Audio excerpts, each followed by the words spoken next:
Sometimes when I'm thinking about us, before we got lost and we parted, back to back we would carry on and we'd do anything for what we started. But this time we could break. I'm running dry, everything's the same. We'll try tonight. This time we're not safe and sound, not safe and sound.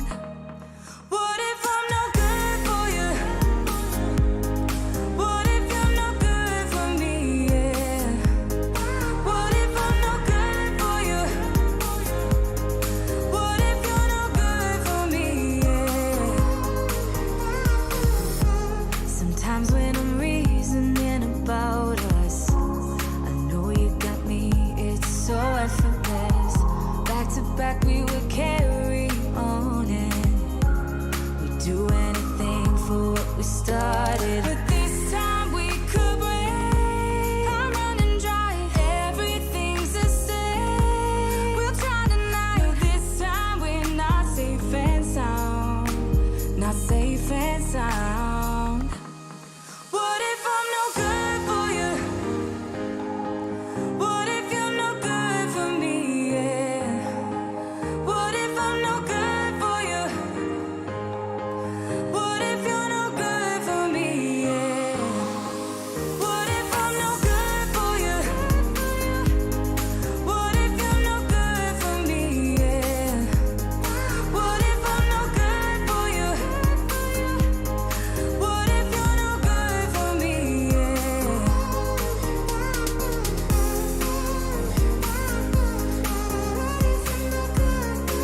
you? What if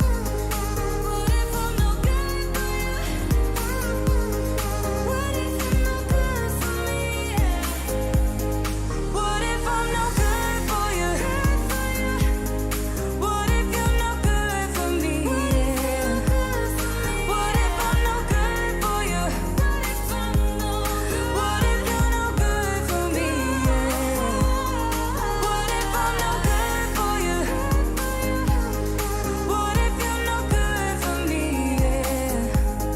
What if I'm no good for you? What if you're no good for me?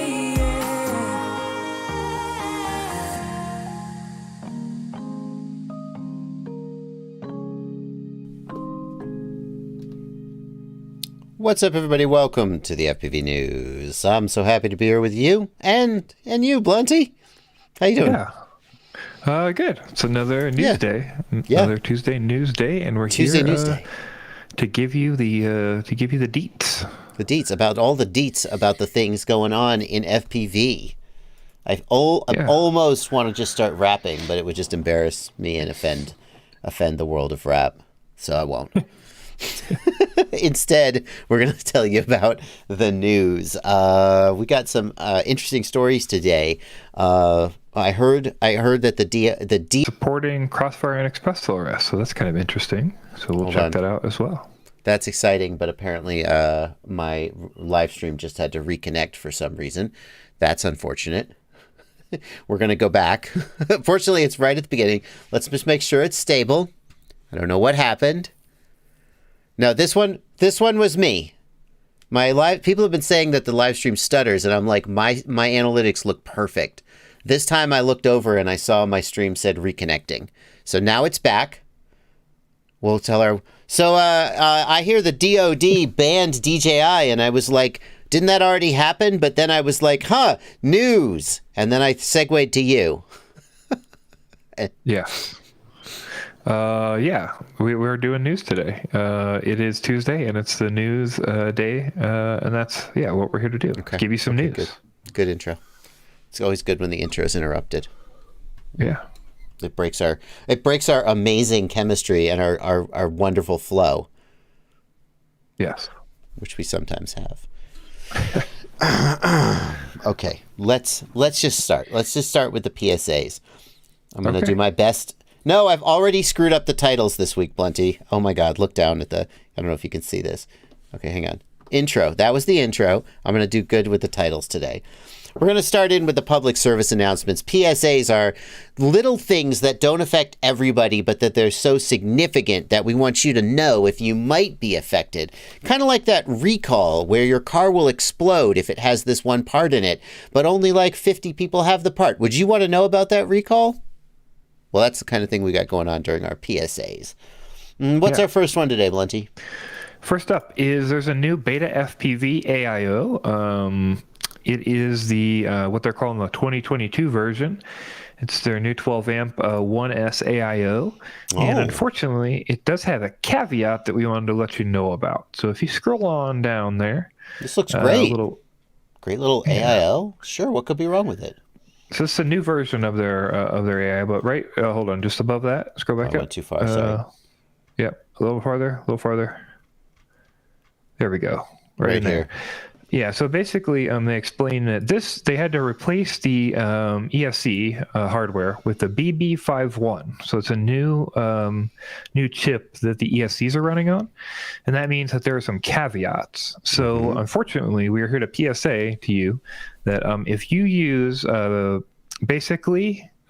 you use BLHeli configurator, or if you use BLHeli Suite, that's not the version they say, if it's earlier. And you change it? No, I already checked that. I'm not BetaFlight. Not BetaFlight. Nope. Okay. Already checked it. I believe you. Confirmed. So just to be clear, BetaFlight, BLHeli configurator, and BLHeli Suite. If you use either one of those, and BLHeli Suite is not the correct version, it will brick the ESC if you change settings. Yeah.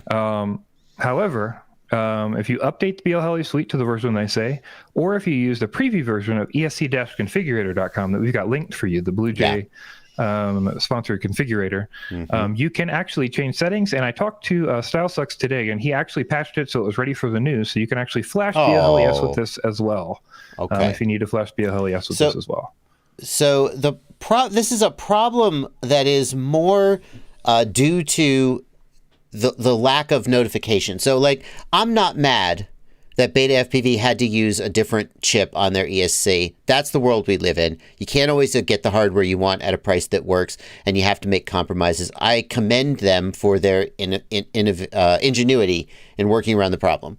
But the problem is that if you're going to ship a product, I scrolled away. If you're going to ship a product that will brick if you do something completely normal, like flash it with the tool that everyone uses, you can't just bury the warning about this where I can't even find it. Oh, right here. Hey.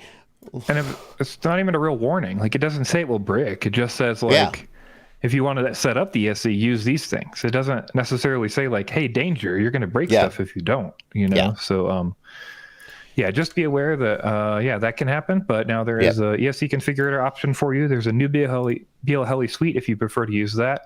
And there's a new firmware coming from BlueJay. It's not ready yet, but we have a PR linked in the show notes.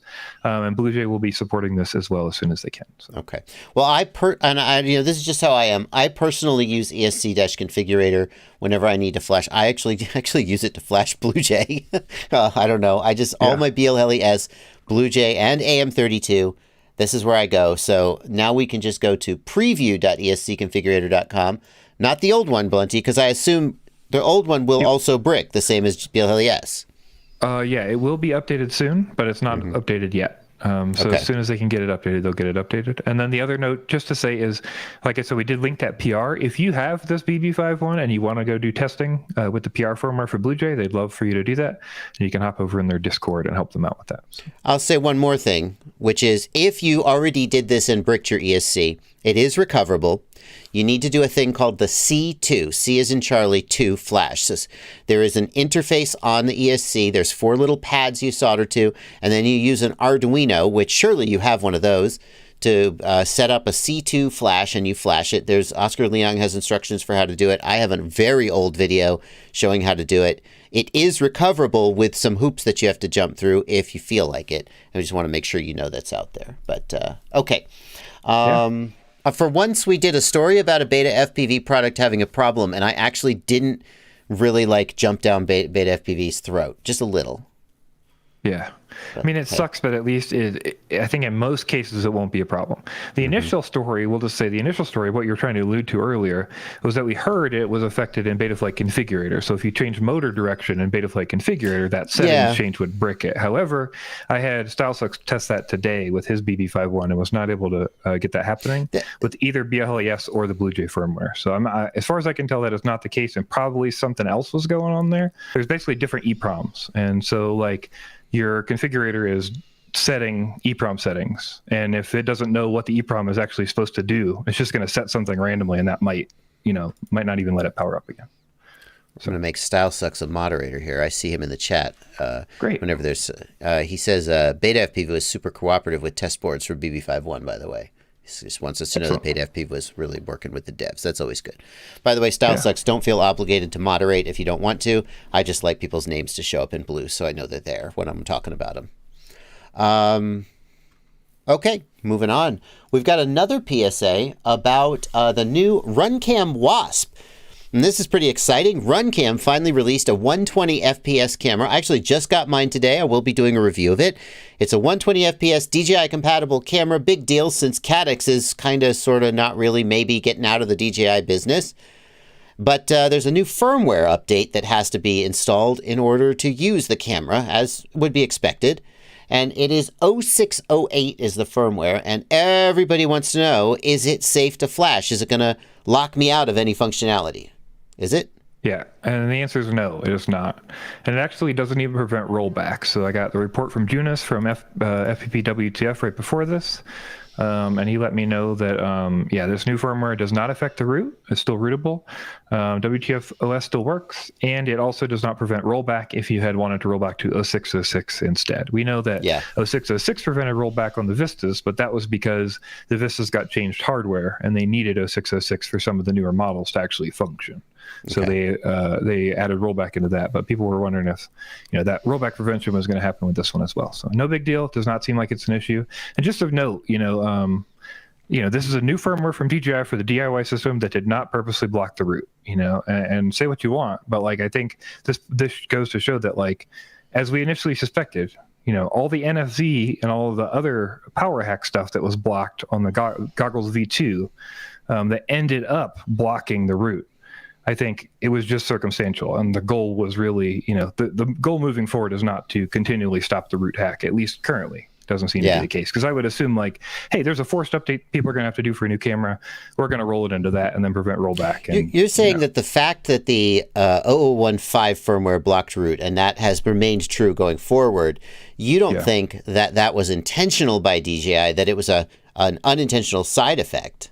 Is there any evidence for that?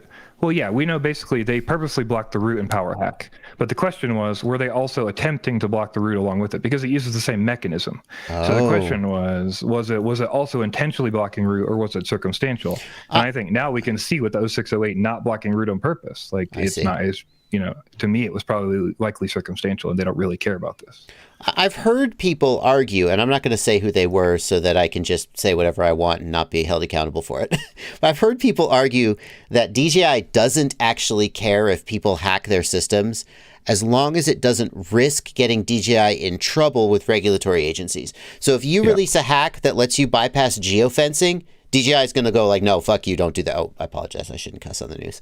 But if you release a hack that lets you just kind of screw around, like the WTFOS guys, like if the WTFOS guys release Betaflight OSD, DJI's like, cool, whatever, have fun, guys. If they release something that bypasses, I don't know, geofencing, but power restrictions should be that way, and DJI released their own power hacks. So how is that?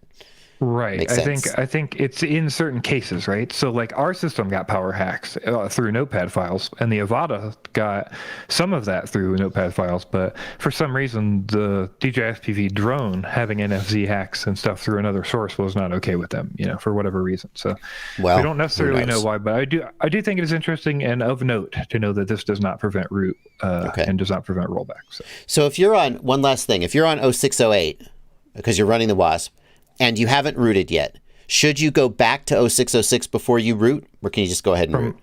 No, from my understanding, talking to Jonas, you can just go ahead and root. It works just fine. There's no problem. Okay, good to know. Well, I am going to be on 0608 pretty soon because I just got the Wasp. But since I'm already rooted, it doesn't matter, because once you're rooted forever, as far as I know. So Also, yeah, I was just going to say also for people who have updated to 1.03 after rooting, I know there were some people who were not able to get WTF-OS to work after that, but their goggles were still rooted. If you reinstall using the configurator after updating to 1.03, then you will get WTF-OS again on that firmware. So, you're still rooted regardless, but if you go ahead and redo that configurator, you can go ahead and get it working again on the new firmware. The process of being rooted lets you install WTF-OS. A future update could F up your WTF-OS install, and you'd have to uninstall and reinstall it. But the fact that you're rooted is essentially, theoretically it could be undone, but appears that it isn't. Yeah. Okay. Right. Great. Now we are on to our first real story that isn't a PSA, and it relates to DJI being blacklisted by the Department of Defense, which... like I said earlier, I thought I heard about this months or maybe a year ago. And so I was like, didn't that already happen? Well, did it, Blunty?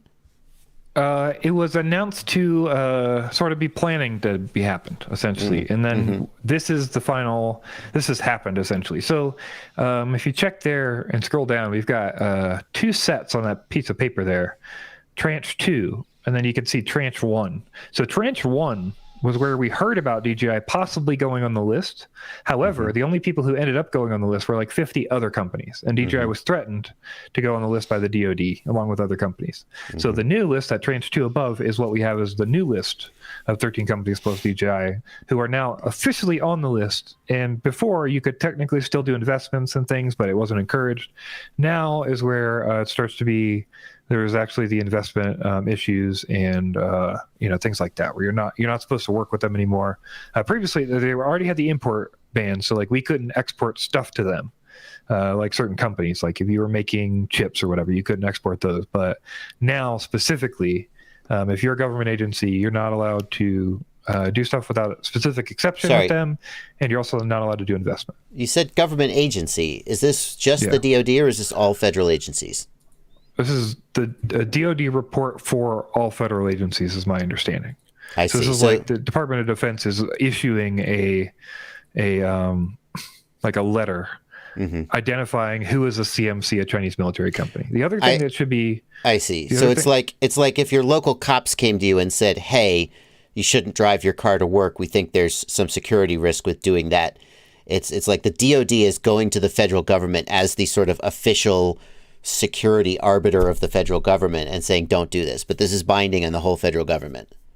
Yeah, and essentially because, I'm not sure about binding. I don't know that it's binding. Okay. It seems more like a name and shame sort of deal.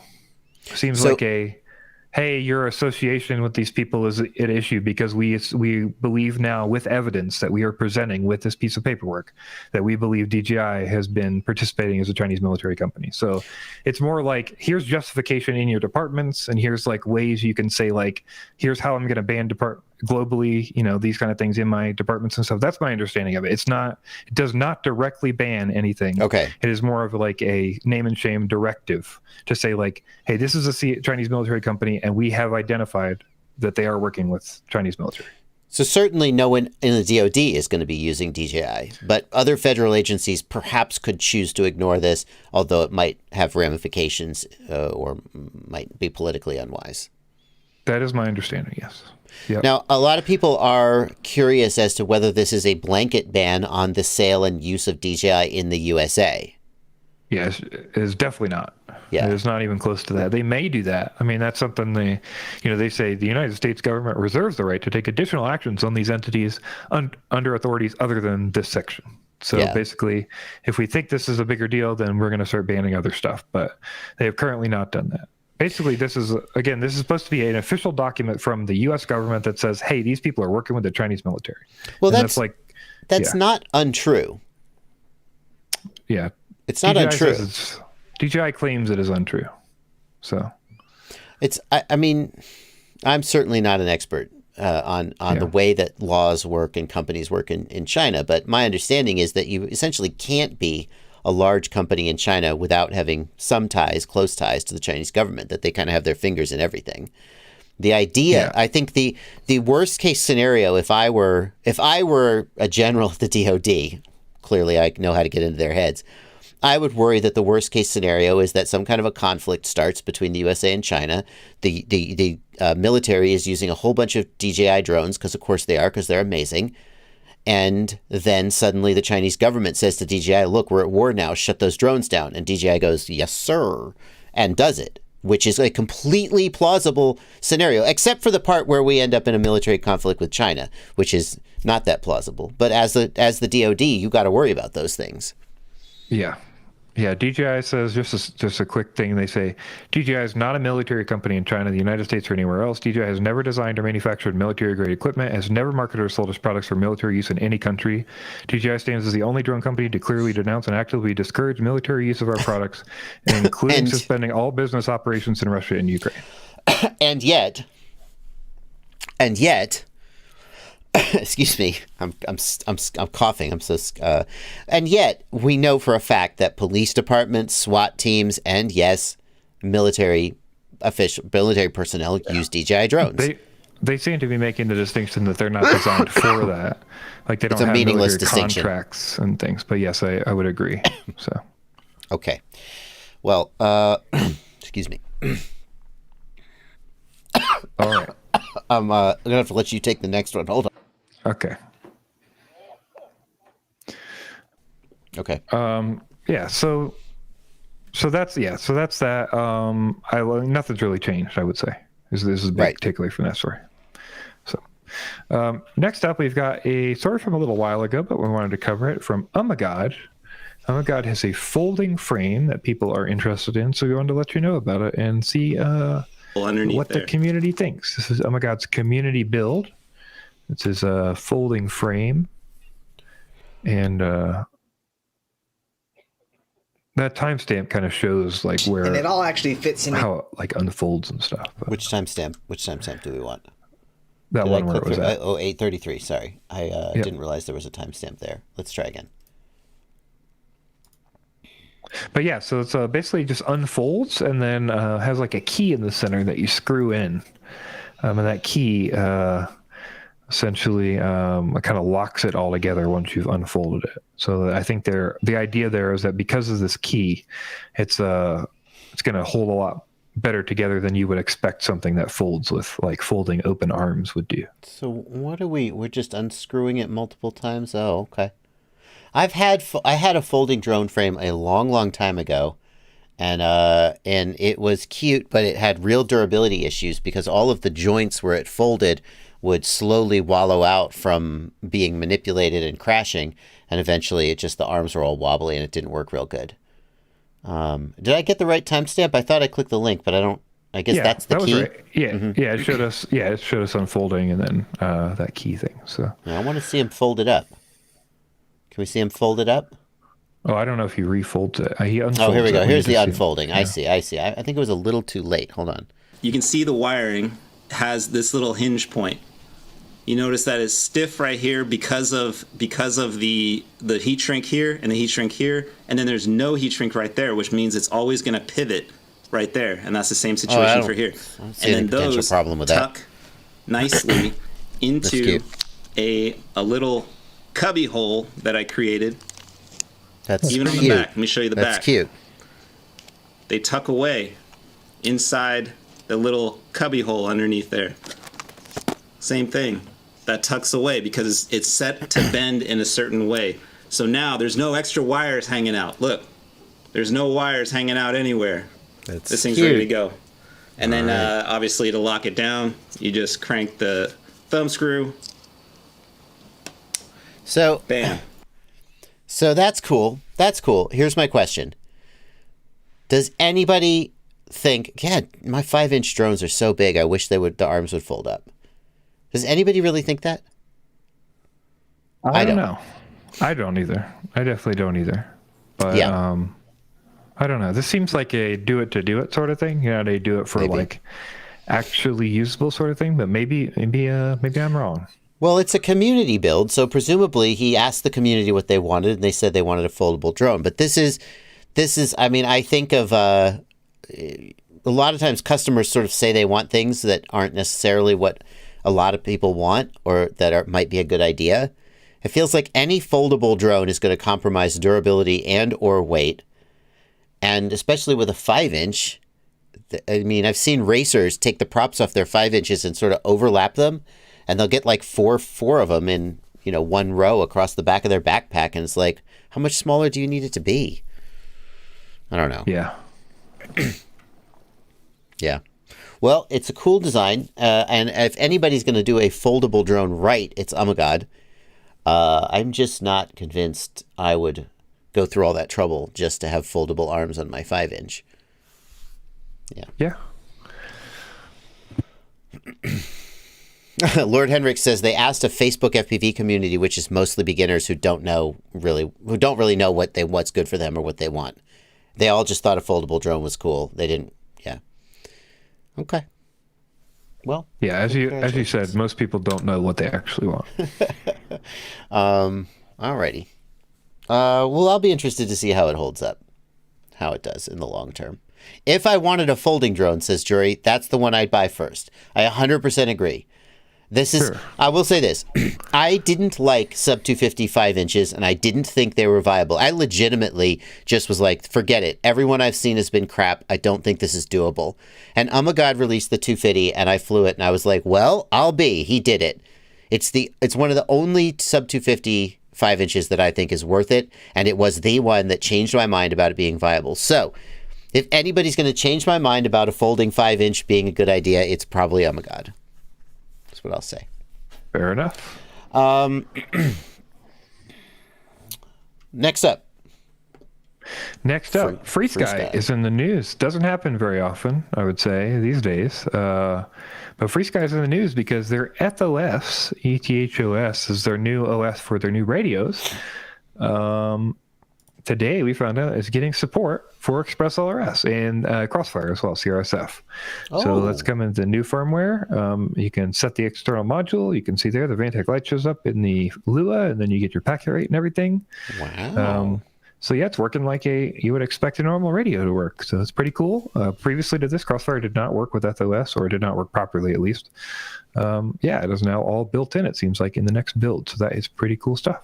Yeah, it is. And in fact, isn't Frsky releasing a radio with ExpressLRS built in? Somebody asked me about that. I don't remember the model number. Yeah, it's the Frsky Twin. There's a Twin X-Lite coming, and there's a Twin, larger Twin coming. Okay, so, Frsky got a lot of shit for their weird proprietary firmware BS incompatible nonsense. Now they are embracing ExpressLRS and the open source ethos, and everything is going to be fine. There will be no shenanigans, right? Yeah, I should mention that when I asked the devs about a week and a half ago, they did not know anything about that. Oh. You mean they've taken an open source project that has a lot of goodwill, and then they've sort of brought it in-house, and they've released it in their radios without contact with the devs, and now who knows what they'll do in the future, like removing features and changing it in ways that make it incompatible. Benefit of the doubt. Okay. Hopefully they've just taken a target from something else and applied that target and used that to build. And hopefully it'll be correct, and hopefully they'll get in contact with devs. But I hope so. That's what I know. So. I mean, I can't help but remember all the work they did on OpenTX, including things that hurt compatibility with competitors, and releasing their own version of OpenTX with Crossfire removed from it, which was kind of scummy. So I am not inclined. I am hopeful. How about that? I'm hopeful that this will be different this time. But somewhat like someone who has had a bad relationship and left, I'm hopeful from a distance. And we'll see if they treat their next girlfriend any better. But I'm not going to be that girlfriend. Yeah, I'm also not going to buy a $500 radio or whatever they want for these things. So yeah. All okay. Right. Nice. I trust the EdgeTX devs more than I trust Frsky. Yes. Sorry, Frsky. It's going to take more than that for you to win me back. Next up. Very true. Okay, next up, remote ID apps have been showing up in app stores, so we wanted to let you know about that in case you're interested, and maybe talk a little bit about remote ID. As most people know, remote ID will be coming into effect next year for pilots, later next year. However, currently we already have some manufacturers have to do remote ID, and we already have multiple areas in the world that are using remote ID. I believe Japan and France. Japan and France both have active remote ID right now.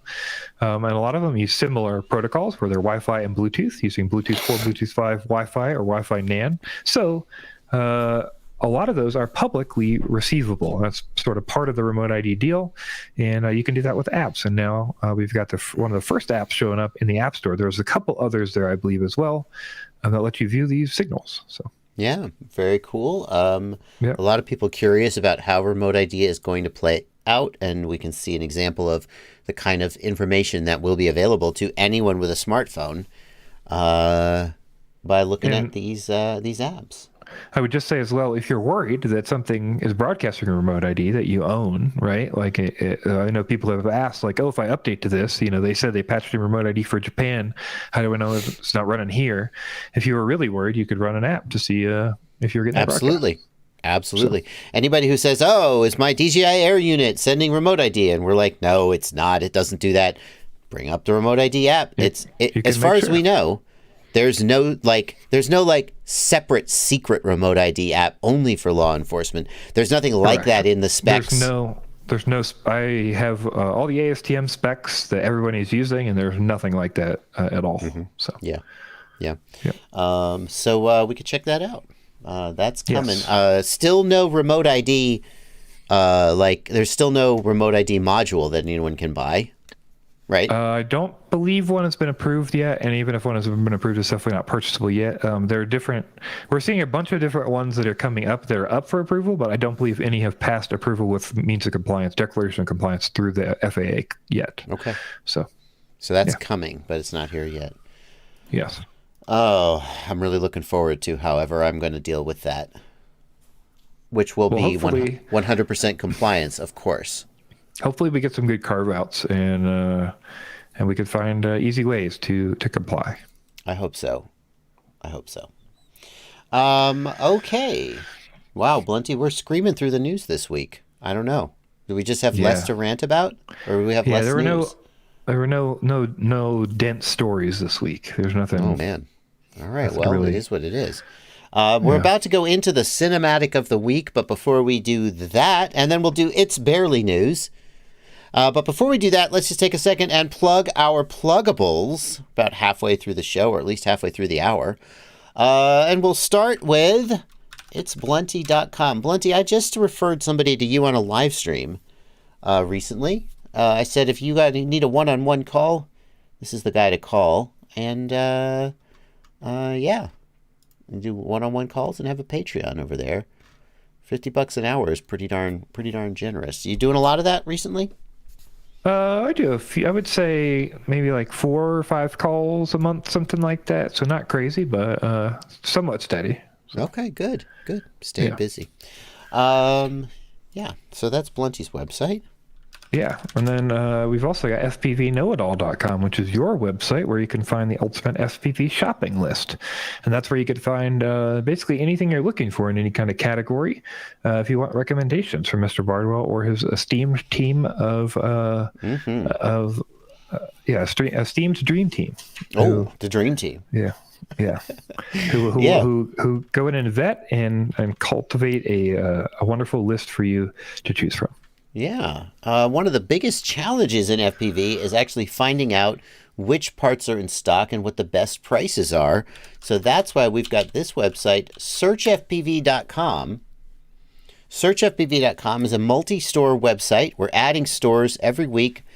We've got stores in the USA, North America, Canada. You can just pick your region, or you could just select all regions, and you can choose to highlight in-stock only items, or you could search everywhere, and we could just look for, let's search for Runcam Wasp. No one has this for sale yet. We're not going to get any results. That was a bad choice. But let's let it run and see what we get. Someone asked me, maybe you can answer this. Someone asked me if this will show you the Banggood like warehouse. Is there any? Can it do that at all? Oh, great. Instead, it's just broken. Cool. Nice. Great. That's a great time for that to happen. What do you mean by the Banggood warehouse? Well, people were mentioning that like Banggood is listed as like a as foreign, but you can get stuff in the U.S. warehouses or different warehouses. Actually, he changed that. Did he change that? Oh no. So North America does include the Banggood warehouse. I see. Okay. But also it is included in Asia. I don't know if the way that Banggood presents their results lets him break it out. You can see that Banggood is listed with a little flag as USA and Asia. And so unfortunately, it doesn't seem like it's possible for us, unless he's smart enough to only search the certain warehouse, right? Let's do a search for Wizard in Europe and Asia. Why does he combine Europe and Asia? That's also interesting. Well, there's probably... Oh, it's really cool. It's completely not working for me. That's embarrassing. Let me... Technical difficulty. It's probably up... Let me do it in a... Usually this means there's a problem with one of my plugins that's breaking it. Please work. Nope, it's broken. Love it. All right, well, I'll ping him about that. Oh, he says he's in the Discord right now. He's like, oh, shit. Okay. All right, well, I'm sure he's fixing it right now. That's okay. It usually works quite well. And if it doesn't, come back and try again later. One more thing to plug before we get back into the news, and it is the Joshua Bardwell Livestream Clips channel. If you ever don't get to, if you don't get to watch all of my live streams, or if you're ever wondering, I remember Bardwell and Blunty talked about this thing on a live stream, but I can't remember when it was. Or you could come here and you could probably find it. How's that going, Blunty? You do all the work for this. I just do the streams. Yeah, it's going pretty well. I would say we're almost to 6,000 subscribers. I think we just passed like 600,000 views on the channel, so making some solid progress. I used this just the other day. I was telling the story about when I was at the Waffle House and I misheard the guy talking about his white Jeep, and then I said white jeans and he got mad at me. And someone drew a hilarious picture during the live stream, and I wanted to find that again. And I couldn't find it anywhere. And I went and searched Waffle House under the Livestream Clips channel, and you had made a clip of it, and I was able to find that. So there we go. Nice. Yeah. Mike Banger asks, no Pyrodrone? No Pyrodrone? The stores need to elect to participate in the Search FPV site. And Pyrodrone has not chosen to participate. That is, we respect that decision. Obviously, I am a Pyrodrone affiliate. I promote Pyrodrone on my website for reasons of his own. Pyrodrone has decided not to participate. That's obviously it's a business decision. They have to decide whether they think it's in their best interest to be a part of it, and they've decided they don't want to do that. That we would love to have them. They're extremely significant. They're one of the larger stores, and also I think a lot of times I find stock at Pyrodrone that isn't at some of the other big stores. So we would want them to participate, and if we would love to find terms that were mutually beneficial, but at this time that hasn't happened. So I wouldn't want anybody to think we were snubbing Pyrodrone. We definitely aren't. Okay. Yeah. Chris Blair, you don't have to expose an API for the search site. No, not at all. The search is done completely by IRIC. IRIC has code that basically searches uses the website's own search function as if it was a user, gets the search result, and then parses the search results. It requires no back-end work on the store's part. So no, it's entirely... like there have been times when IRIC has said, hey, it would be easier for me to parse this if you change the way you present your listings, if that works for you. But at the end of the day, he does all the work, and all they have to do is make him an affiliate. Yeah. So, has he fixed it yet? You said just don't select Banggood, I think. Oh, it's only Banggood that's breaking it?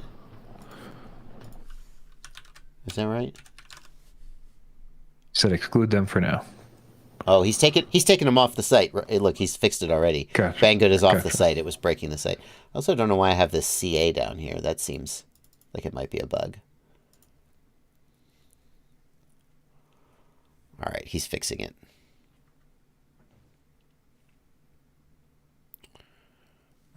There you go. See, now we got results. All right. All right, those are our plugs. Let's get on with the news. We got a cinematic of the week, Blunty. Yeah, we've got a video of some kayaking that we wanted to share with you from Senders on YouTube on the Brandenburg River. All right, we have a link to this is a 5-minute video. We're not going to watch the whole thing. There's a link down in the video description. The channel is Senders, and we always like to send traffic to the original channel that deserves the views. But we're going to go ahead and take a little preview of this. Let's get it. All right, well, I get so enraptured by these things that I just want to watch the whole thing. But I'm not going to do that. This is about the only time I've thought, I wish this had more establishing shots. I really like those establishing shots of the gorge. That's something. Yeah, yeah, absolutely. Yeah, very cool. Cool All right, stuff. check that out. Link down below. Julie Strauss, I believe, is the pilot. So. All right. Well, congratulations, Julie. Tell me more about how you did it. Now we come to a segment we like to call It's Barely News. Little stories that we're going to just tell you about because we think they're interesting, but not really newsworthy. And we will start with a quintocopter. A quintocopter? What is a quint? Is that... Quintcopter, five copter. Five-copter. Right? Is that a pentacopter? Or a pentacopter, sure, yeah. Oh, all right. I've heard of a pentacopter. However you want to say it.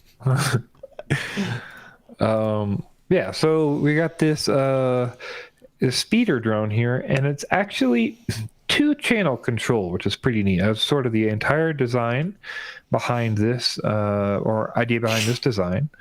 Is essentially he wanted an FPV drone, but he wanted it to be flyable with a 2-channel RC car radio by somebody who didn't know how to fly FPV, just for a fun flight experience. And so that's what he did. He basically went through a bunch of design iterations to build what is essentially a little craft that kind of scoots across the top of the ground at a fixed distance based on a sensor. Right. And then has a thruster in the back so you can, just do 2-position control. So pretty cool. This feels like something that Chad Kapper would have made. Because Chad Kapper is always trying to find ways to get people into FPV, make it more accessible. And yet, at the same time, it sometimes felt like he didn't grasp what FPV pilots actually wanted, which I think he would say, yeah, I grasp what normal people want. And this feels like that. My understanding, the goal of this project was literally to have, like a child, be able to fly this like they would drive an RC car around their yard, right? You pick up the pistol controller, you squeeze the trigger, and you turn the knob. And once you learn, you can fly it around or drive it around. That was sort of the idea. That's kind of cool. So these are the original. This is the original design. This was the turtle, and then he slowly modified it to get farther and farther along, and eventually got to the point where he's got his new the Ejowerks speeder. So, RC cars have all kinds of problems when used, especially on rough terrain, and you're trying to go fast. Right. I mean, this also probably has its own set of problems, but this solves that problem in a really interesting way. And I think there's something to be said. Here's the thing. There's something to be said for auto racing, for wheeled racing in 2 dimensions, right? It's fun in its own way. It's different than drone racing. If that's true, then there's something to be said for drone racing with a 2-axis drone that sort of has some aerodynamic, but also some wheel-based physics. It's very interesting. I could definitely see spec races with these or something. That would be pretty neat. Yeah. Very cool. I'm looking further in the video. Oh, here, let's watch this. He's got a clip of the big one flying. Even got these air wings on it to help it track, I guess. That's really slick. Yeah, sort of keep it in like a more of a line and let it follow better with the... Right. Wow. That's honestly, that's really, I find this really appealing. If you could do this kind of racing and all you had to think about was a trigger and a wheel. I mean, I could fly this with my drone, but it's just a different way of thinking about definitely much less mental load on the flying part. Definitely. Yeah. Like you're not maintaining elevation, and yeah, definitely pretty neat. That's really something. Yeah. That's really cool. It's a different way of thinking about it. You know, where's your turn in? Where's your apex? And you're not with all the sticks. Huh. That's cool. I went into this thinking it was going to be dumb, and he converted me. I'm convinced. It's really slick. Does he sell this, or do you have to build your own? He is working on designing basically a full carbon fiber frame and TP set around it. The second link is his website on Google, and if you scroll all the way to the bottom, he's got a link at the very bottom that takes you to his log of the latest stuff he's been doing. That's all speeder updates, I think, on the top right there. Actually, it's not for sale though. It will. I think it will be at some point, but or he'll at least publish all the stuff. Okay. So eventually, like Emacs will make one and not give him credit. Or something like fair that. enough. Probably. That's really slick. Somebody needs to make this. This could sell. This could sell. I would review this if somebody made it.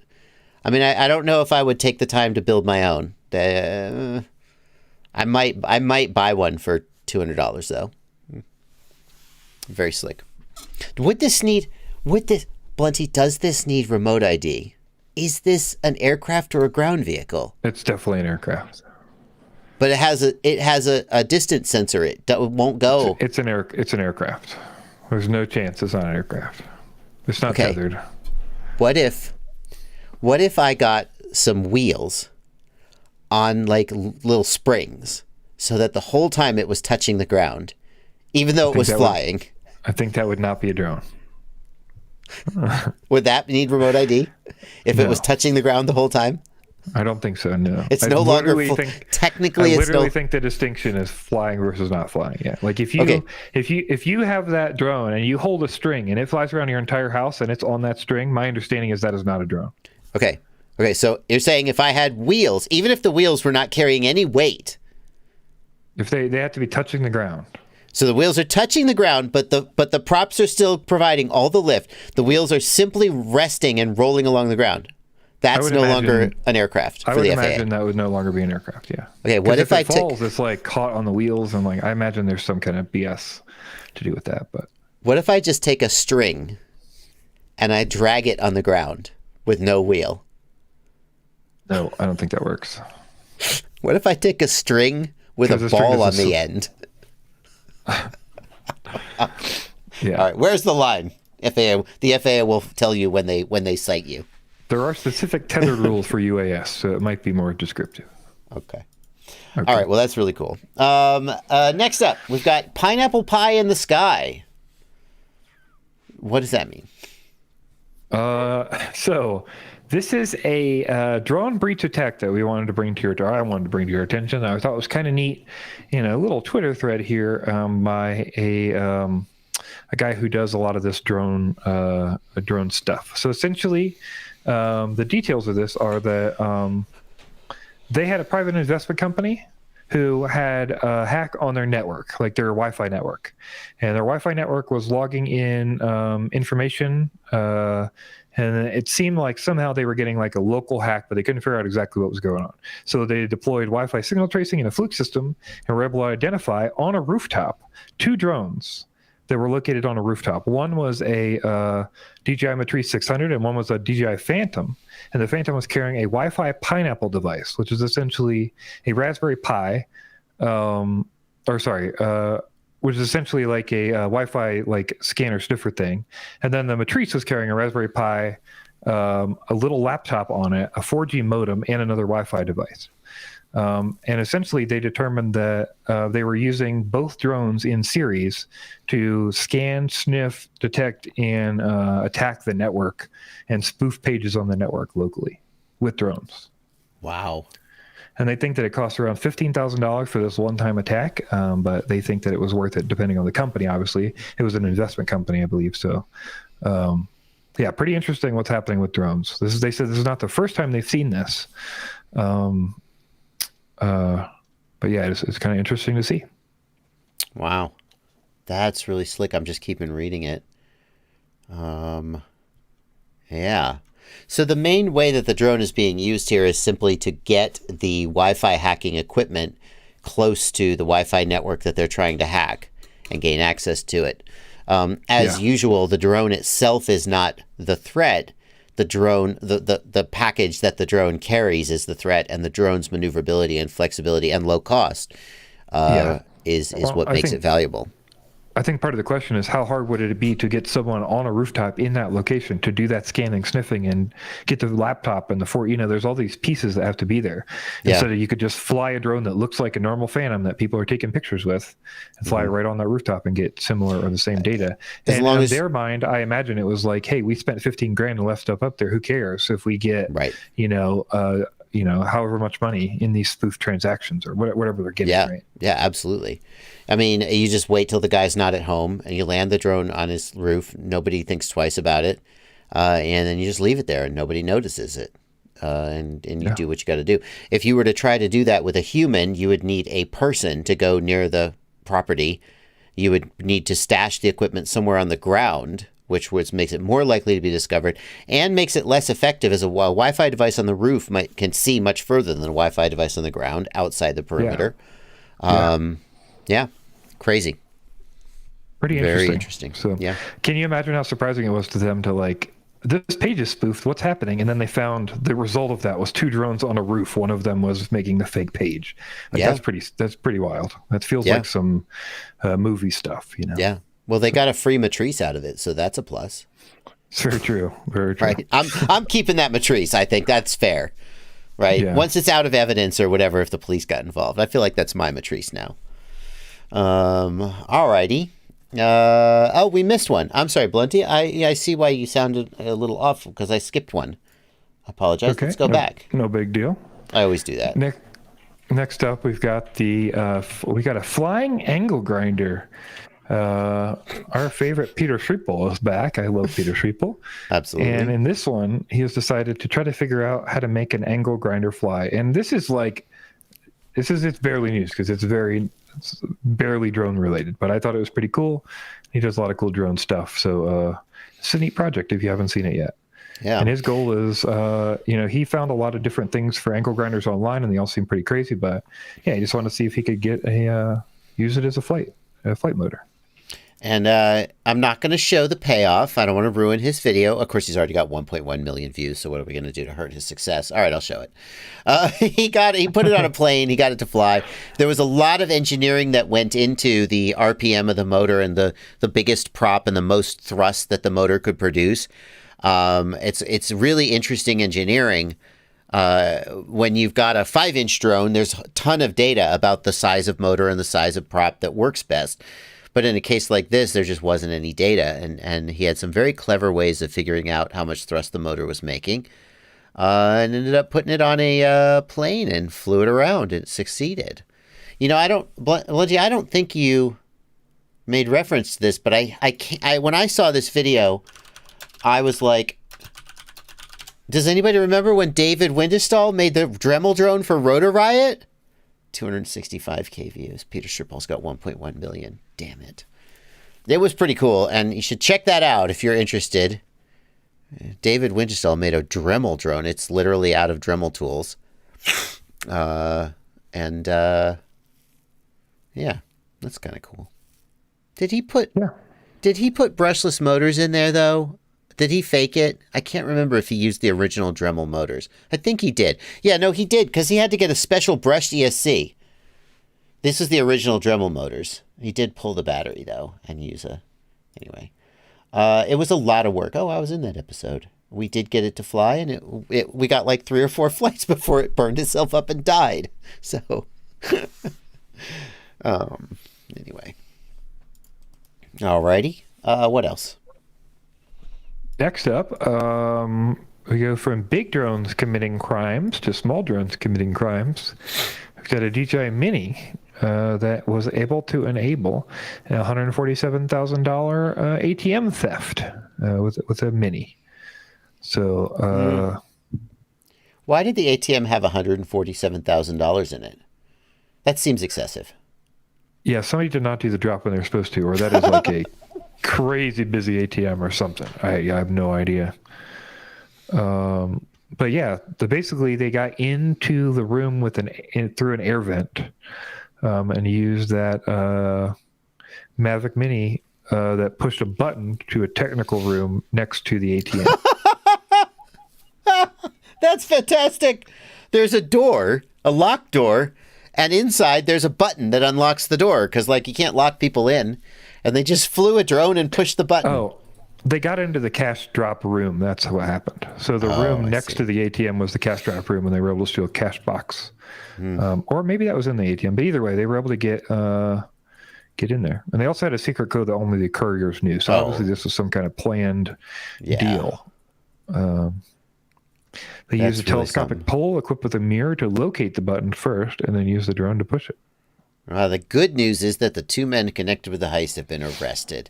Good news. Criminals must always be arrested and punished. Yeah. All right. I wondered what you'd say. Well, they got him. Thank goodness they got those dastardly people. Okay. Yeah. We got one more. 2 more. 2 more. Next up, Zipline expands to deliver medicines in Utah. You might know Zipline because Zipline has been delivering for Walmart, doing those flyby drops for their delivery stuff. And now they have Salt Lake City or Salt Lake area coverage in Utah for deliveries for medicines. So it seems like, this is probably going to be where a lot of this stuff ends up. We've talked before about like how these drone deliveries are last few miles, and a lot of them are propped up by investor money, and a lot of them are pretty cheap, and it's hard to know like where the profit's going to be, like how much of this is going to be profitable and not in the future. How long will these last? But I feel like medicine is probably one that we're going to see for a while, especially with fixed wing delivery like Zipline is doing. It's probably a lot cheaper, and you get a lot more range on it. So I would expect us to see emergency medicine delivery stuff to continue to happen by drone. I think that if I had one criticism of this, it would be that the company's name is incredibly misleading, because when I read the headline as we were prepping for the show, I assumed that they were delivering medicine by Zipline, and I thought, how is this drone related? This is the second time this happened. The other time we had the Zipline story, the same thing happened. And you'd think I would remember, but no. I think if you have a drone-related delivery company, calling it Zipline is a very bad idea. Everyone will assume it's like, well, what's your company? My company's name is Zipline. Oh, so you do ziplines. No, God damn it. Why do people keep asking me that? It's like, well, you named the company Zipline. We do drones. I get that understanding. I get that as well. But all right. We got one more. Hang on 1 second. I have to hide somebody from the channel because it's a spammer. Let's see if the third time I remember. This is a Halloween lights display involving drones? Yes, involving drones. So this guy has been doing Halloween lights every year and has had better and better displays. And this year, he added a drone light show to his house display. Whoa. That's a drone light show? Oh, my God. It's a drone light show, filmed by a drone. Who is this guy? Nobody, I don't know. Some guy on YouTube, as people are. He's goes under the name Magical Light Shows. This is kind of a thing they do now, which is do light shows. But I think they also do installations of these. If you want to do like, if you want a light show at your place. So. I want a light show at my place. Hell yeah! Wow. I mean, it would be a business expense. I could make a video about it. This is amazing. This is amazing. Wow. I'm not playing any of the music because I'm sure it's copyrighted music. It is the Ghostbusters theme, so it is very copyrighted. There is a link in the video description if you want to check this out. I got to get a hold of this guy. That's insane. We make light shows that will premiere installation, theme parks, buildings, drive-thrus. We've done it all. Home sequences. Oh my goodness, yes. That's crazy. Wow, that's crazy.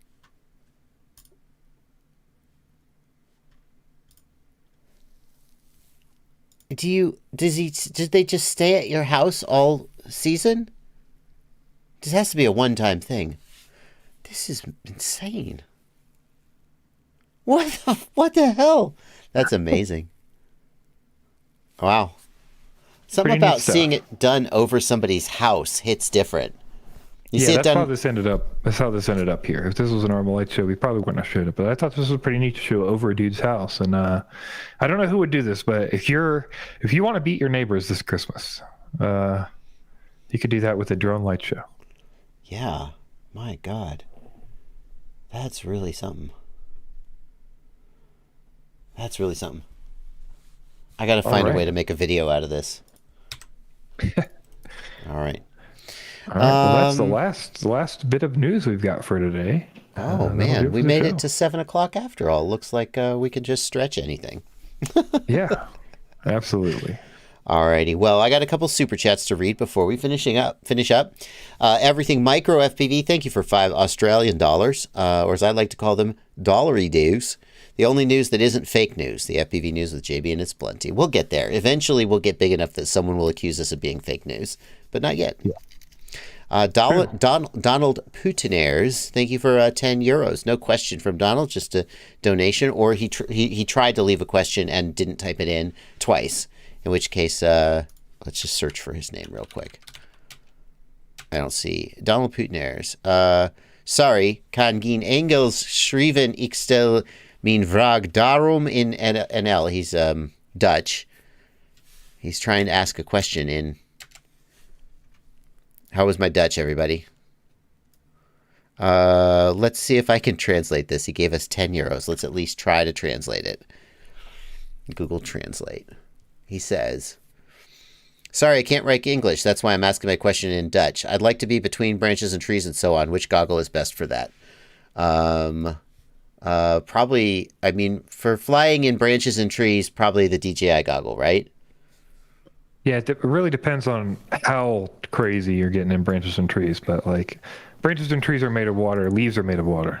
And they block signal pretty bad, so... Yeah, you got a lot of detail with with the high def system and pretty good penetration from the. Probably the Avata is actually a pretty good choice if you are a beginner and don't want to actually learn how to FPV. Yeah, I don't know. No, you're not convinced. What do you think? I don't think I would tell anybody to buy an Avata. Wow. Okay. Could build your own. Yeah, but he asked about goggles. I would say DJI V2 goggles probably is a great choice. Okay. Alrighty. That's going to do it, folks. We are done for tonight. We will see you again next week at 6 p.m. Same time, same channel. Thank you, Blunty. Have a great week, everybody. Yeah. Thanks, Joshua. Take it easy, guys.